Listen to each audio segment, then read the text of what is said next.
Hello YouTube, c'est Marie, j'espère que vous allez bien. Moi ça va, à part que ce matin j'ai failli, je me suis électrocutée. Donc voilà, c'était un début un peu spécial de ma journée. Mais aujourd'hui on se retrouve dans une nouvelle vidéo. J'avais envie de vous parler donc toujours des États-Unis, toujours des étudiants d'échange, mais surtout de l'organisation au lycée américain. Je vous avais déjà fait une vidéo sur une journée au lycée américain, je vous la mettrai dans la boîte de description juste en dessous de la vidéo. Mais aujourd'hui j'avais plutôt envie de vous parler de l'organisation du lycée américain de manière générale, comment ça fonctionne en fait, et des différences avec la France. Donc bien évidemment cette vidéo va être quand même basée sur mon expérience. Faut savoir que je ne suis pas allée dans tous les lycées américains, ça change énormément d'un état à un autre, d'un lycée à un autre, suivant la taille du lycée, etc. Donc ne prenez pas cette vidéo comme une vidéo de généralité, mais plutôt basée sur mon expérience. Et si vous-même vous êtes allé aux États-Unis en tant qu'étudiant d'échange, ou vous êtes allé au lycée là-bas, ou peu importe, il se peut très bien que votre expérience ait été complètement différente, mais je pense que ce que j'ai vécu s'applique quand même plus ou moins à tous les lycées, avec peut-être juste des petites subtilités qui changent. Avant qu'on aille plus loin dans la vidéo, je voulais souhaiter la bienvenue à tous les nouveaux abonnés qui nous ont rejoints ces derniers temps. Vous êtes extrêmement nombreux, donc voilà, bienvenue. Merci beaucoup de regarder mes vidéos, j'espère que ça vous plaît. Si jamais vous avez des suggestions, n'hésitez pas comme d'habitude à les laisser dans les commentaires ou même à me les envoyer sur Instagram par exemple. Et du coup je voulais aussi souhaiter la bienvenue à mes nouveaux abonnés sur Instagram, parce que du coup vous vous êtes un petit peu abonnés partout et ça a fait un petit peu de changement, donc voilà. Je suis très heureuse que ça vous plaise, j'espère que ça continuera à vous plaire. Et si vous n'êtes pas encore abonné, bien évidemment vous pouvez le faire dès maintenant. Et du coup voilà, c'est tout ce que j'avais à vous dire, donc c'est parti pour la vidéo.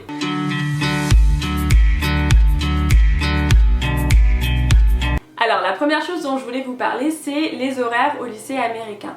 Donc il faut savoir que dans mon lycée, on avait cours de 8h à 16h, mais c'est parce qu'en fait le vendredi, on n'avait pas cours. Donc on avait cours que du lundi au jeudi et on avait un week-end de 3 jours, du vendredi au dimanche.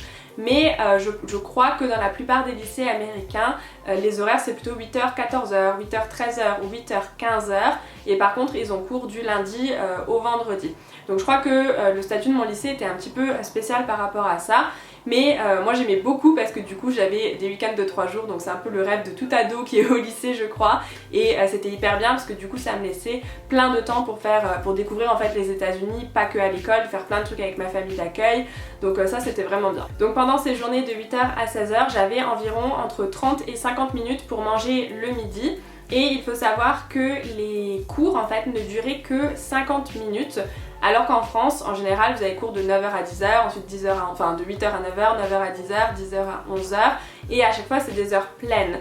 Donc je me souviens quand j'étais au collège et au lycée, en France, on avait souvent ce problème avec les profs qui râlaient parce qu'on était en retard, parce que le prof d'avant nous avait lâché en retard, et que du coup il avait fallu qu'on court entre les classes pour ne pas être en retard et tout. C'était toujours un vrai bazar, ça a créé des tensions, à chaque fois on râlait, on demandait à partir plus tôt.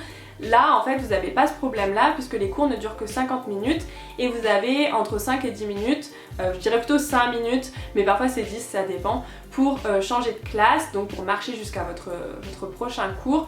Et du coup personne n'est jamais en retard parce que vous avez vraiment, ce temps là est prévu en fait dans l'emploi du temps pour que vous puissiez vous déplacer.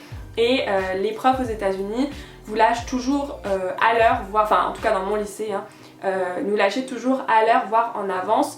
Donc du coup on n'avait pas du tout ce problème d'être en retard ou des cours qui se chevauchaient ou on n'avait pas le temps vraiment de changer de cours. Autre chose dont je voulais vous parler par rapport aux horaires, c'est les assemblies. Une assembly c'est un moment dans la journée où tout le lycée se réunit dans le gymnase, enfin nous c'était dans le gymnase, je sais pas comment c'est ailleurs, pour en fait célébrer quelque chose ou encourager une équipe. Donc par exemple si vous avez l'équipe de robotique qui part pour la finale de la compétition, c'est ce qui est arrivé dans mon lycée.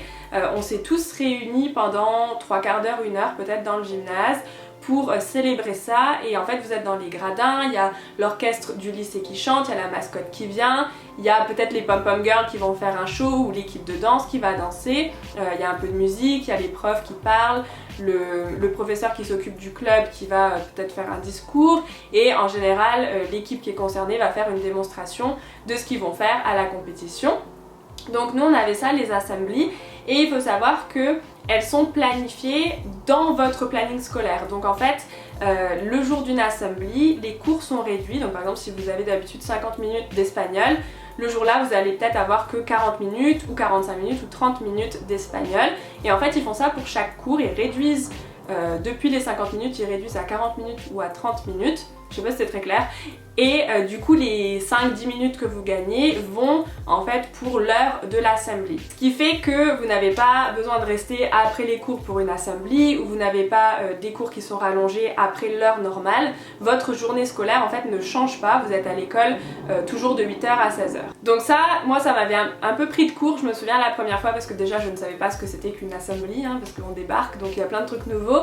Et puis aussi parce que j'ai l'impression qu'en tout cas dans mon lycée en France ou même dans mon collège en France, pourtant j'avais quelqu'un qui avait commenté que c'était des établissements stricts mais moi ils n'étaient pas plus stricts qu'ailleurs, enfin, en tout cas j'avais pas l'impression, mais en tout cas dans mon collège et dans mon lycée c'est ce genre, bon déjà ce genre de choses n'existe pas, mais s'il y avait eu ce genre de choses, j'ai plutôt l'impression qu'on nous aurait rajouté des heures de cours, en tout cas 1 heure de cours à la fin pour rattraper en fait ce temps perdu, puisque en France, en tout cas moi dans mon parcours scolaire, j'ai toujours entendu les profs dire qu'ils n'avaient pas le temps de finir le programme, qu'il fallait qu'on se dépêche pour prendre les notes parce qu'on avait plein de choses à faire aujourd'hui. Et c'est vrai que c'est un peu ce stress scolaire que aux États-Unis moi j'ai pas du tout ressenti. J'ai toujours eu l'impression que les profs avaient le temps nécessaire pour faire leur programme. Alors je sais pas si ça reflète la réalité hein, mais en tout cas c'est l'impression que moi j'avais. Et c'est vrai que les profs ne se plaignaient jamais du fait qu'ils n'avaient pas le temps de finir un cours ou de finir le programme pour le mois ou peu importe. Et du coup on n'a pas tout ce stress par rapport aux horaires et ils sont un petit peu plus flexibles quand même. Il me reste une seule chose à vous dire par rapport aux heures de cours et aux jours de cours, c'est lorsqu'il y a une compétition sportive et que l'équipe doit partir un jour de semaine, par exemple on va dire que c'est un jeudi, l'équipe, donc toute l'équipe qui souvent mélange des niveaux différents, doit s'absenter pendant toute une journée, parfois 2 si jamais ils doivent dormir sur place. Dans ces cas-là, ils sont excusés et les profs vont s'arranger pour qu'ils puissent rattraper. Si jamais il y a beaucoup d'élèves qui manquent un même cours, les profs vont s'arranger pour ne pas faire des choses trop importantes. Enfin voilà, c'est vraiment, si vous voulez, pris en compte par les profs et on n'a pas l'impression que vous manquez l'école ou que c'est pas une bonne excuse pour manquer l'école. Ça fait partie intégrante de votre parcours scolaire. Et toutes ces activités en fait sont vraiment intégrées dans le scolaire, ce que nous on appellerait des activités extrascolaires, d'ailleurs c'est de ça qu'on les qualifie quand on traduit en français. En fait pour eux, certes c'est après l'école mais ça fait partie quand même de leur cursus scolaire. Il faut savoir d'ailleurs que pour avoir des bourses pour aller à l'université aux États-Unis, il y a pas mal de bourses qui sont attribuées sur critères sportifs et du coup c'est hyper important de faire partie d'une équipe, de faire partie d'un club. Donc ça fait vraiment partie intégrante du parcours scolaire et donc quand il faut que vous vous absentiez pour une de ces activités, c'est complètement normal chez eux. Ensuite, une chose qui moi m'avait choquée plutôt positivement, c'est quand vous êtes malade et que vous devez manquer l'école.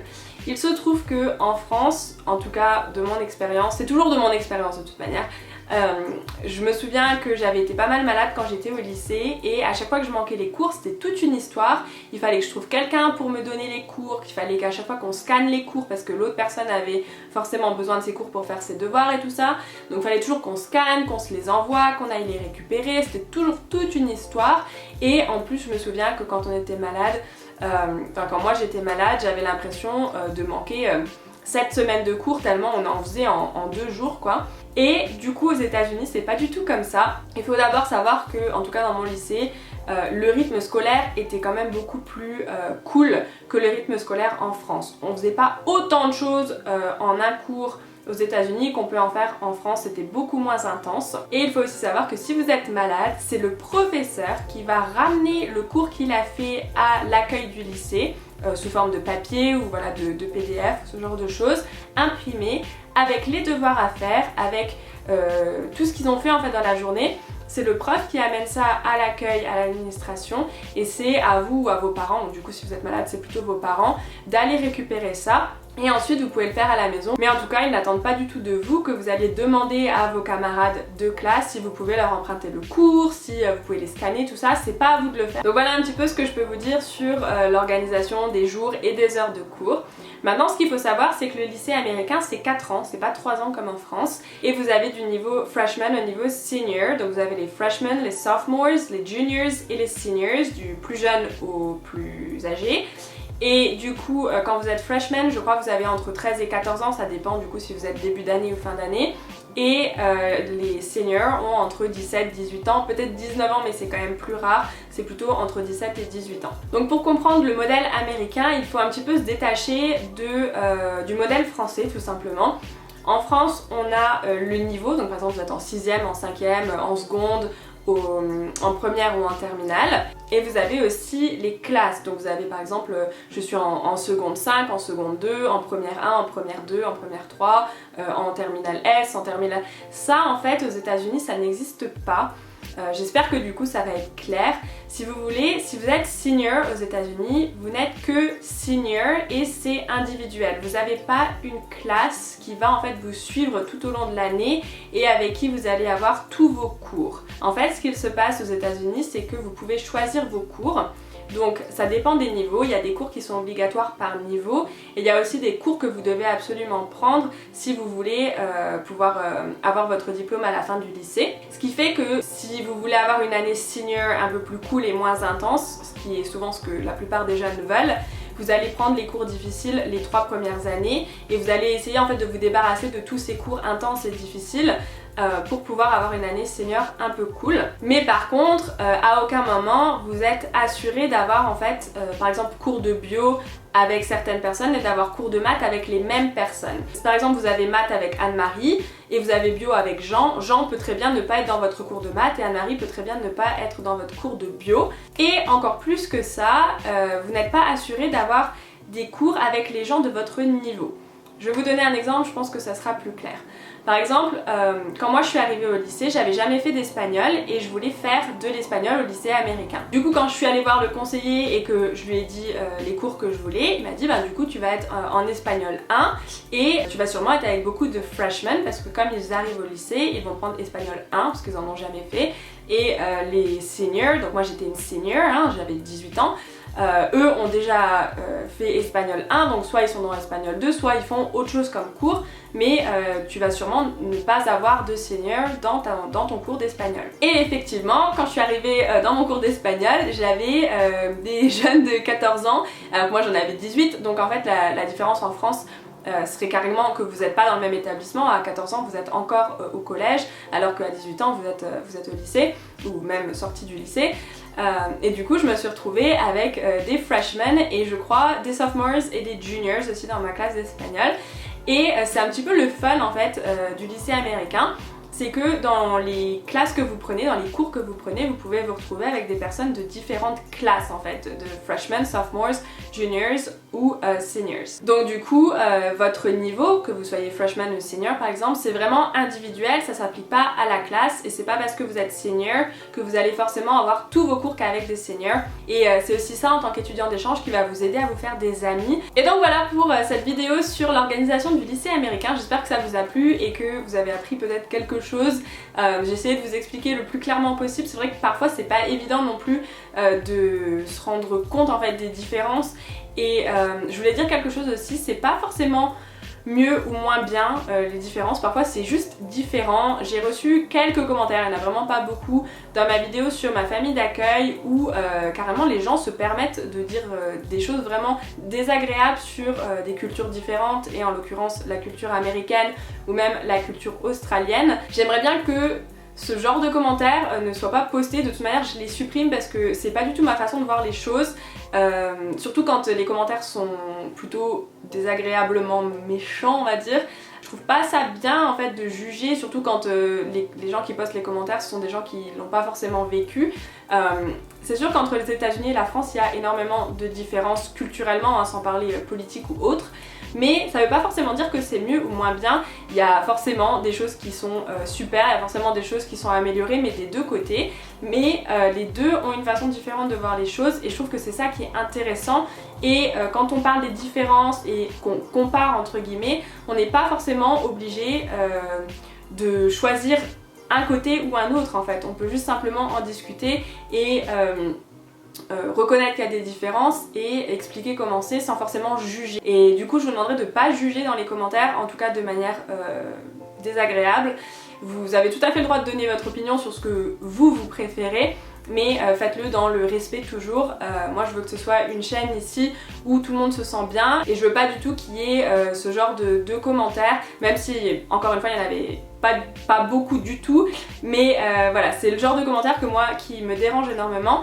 Donc voilà, soyez ouverts d'esprit, c'est aussi à ça que servent ces vidéos, à voir que c'est pas parce que chez nous c'est comme ça que chez d'autres ça devrait être comme ça, et c'est pas parce que chez d'autres c'est comme ça que ça devrait l'être chez nous. Il y a de tout, il faut de tout pour faire un monde, et voilà, c'est pas forcément mieux ou moins bien, ça peut juste être en fait. Donc voilà, c'est tout pour cette vidéo, donc du coup j'espère que ça vous a plu. Si c'est le cas, n'oubliez pas de me laisser un petit like, n'oubliez pas aussi de vous abonner à ma chaîne, et voilà, moi je vous fais plein de gros bisous et je vous dis à samedi pour une nouvelle vidéo. Bye bye!